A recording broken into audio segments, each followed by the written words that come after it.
When you get married and you propose, you're like, hey, I want to, ask for this woman's hand in marriage. I remember asking my father-in-law at the time, before he became my stepfather.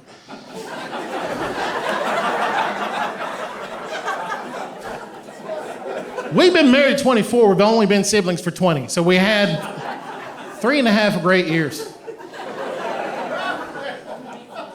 So I'm asking, like, hey, I'd like to ask for your approval, your consent to marry your daughter. And the first thing out of his mouth was, she's got special needs, right? That's what he said. I know. My sister not happy. She wasn't my sister yet, but I didn't know that. We had a mouse run across the floor while we were watching television. We just had the blue hue of the television, and this is before we became brother and sister. And so she's like, is that a mouse? I'm like, oh my God, that's a mouse. I shrieked louder than my wife, y'all. I did. I was like, oh my goodness, what do we do? She goes, let me call Dad. Like, you cannot call your father about this. I can't have that. So we got to figure out how to take care of this mouse problem. And so we did the hot lava game, right? Because we didn't want to step where the mouse was. So she's on the couch, I'm on the recliner, and I start balancing on that recliner. Like, okay, so we're gonna swap seats. You get on the recliner, I'm gonna get on the couch, and we do this whole thing, and it's a balancing thing, which I was very proud we didn't fall.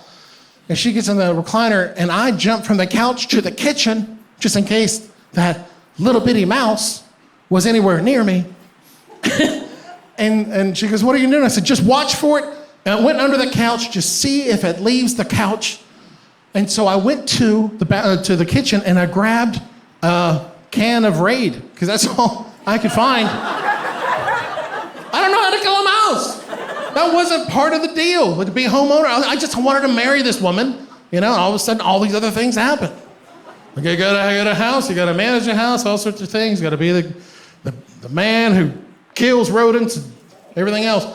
So I come back with my can of Raid, and she goes, what is that going to do? I said, I don't know, but I'm sure I wouldn't like it if someone sprayed it on me. So I'm so, just jazzed up about this. I said, okay, I'm gonna lift the couch and let me know if it goes any other direction. And so we lift the couch, and it was all slow motion. The couch was a lot less heavy than I thought it was, because it just lifted. It went, and I saw the mouse, and we saw the mouse saw us. He's like, oh, what is that?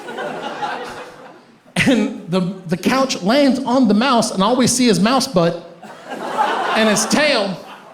And I didn't know what to do, so I'm like, I unloaded that entire can of Raid on the mouse butt, soaked it in a lake of Raid. And she goes, what do we do now? I said, I don't know, I ain't touching it. So I called my brother. And it's like 2 a.m. Hey, what's going on? I'm like, hey, don't ask questions. Just get over here right now. What's going on? I think I killed him. And this is how you know you got a good brother. I'll be right there.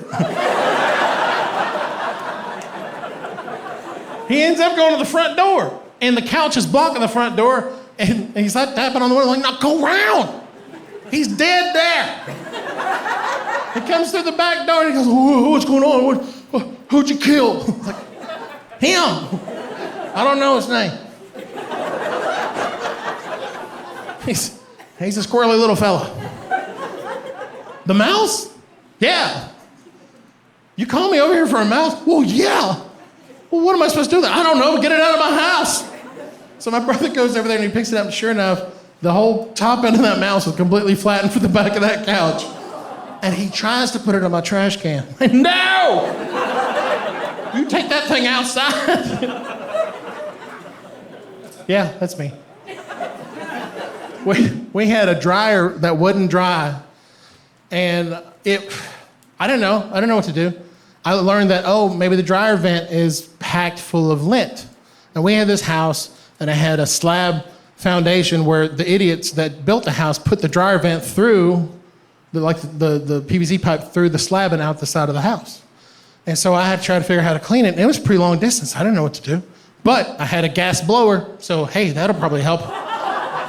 That seemed like 100 miles an hour. Let's shoot that thing out, whatever it is. So that's what I did. So I decided to get the blower, and I'm trying to crank it in the house. Figured out that was a bad idea. Because these things don't crank right off the bat. You know, you pull it, and it's like, but you get these fumes in the house. And of course, Kelly, she's got to complain. Like, couldn't be her nose, it didn't work. No. I'll be your ear. Yeah. So finally I decided to I duct taped the nozzle to the dryer vent. Like I took the dryer to the side, put the duct tape and the nozzle right there. So then I took just the blower, which looks stupid by itself. It's just this thing. It's like this box. And it's very difficult to start when you don't have the nozzle to hold down with your foot. So I'm like here, pulling it back and forth, back and forth, back and forth. Finally get it running, come into the house, do the quick connect, and that's why I remember the louvered thing on the outside of the house for the dryer vent. I never took it off. Wasn't going back on now. That was in a million pieces. And there was this trail of lint going from my house to the other house, because 12 feet away, because that's what builders do nowadays. So I've got all this lint, and in the masonite siding, which is very soft, sat this rodent that I had just shot like a cannon from my house into his house. My neighbor, his name was Nick, he's from Bosnia, Muslim. He didn't know what to do. He must have been scared of something. I think there are snakes out here, Nick.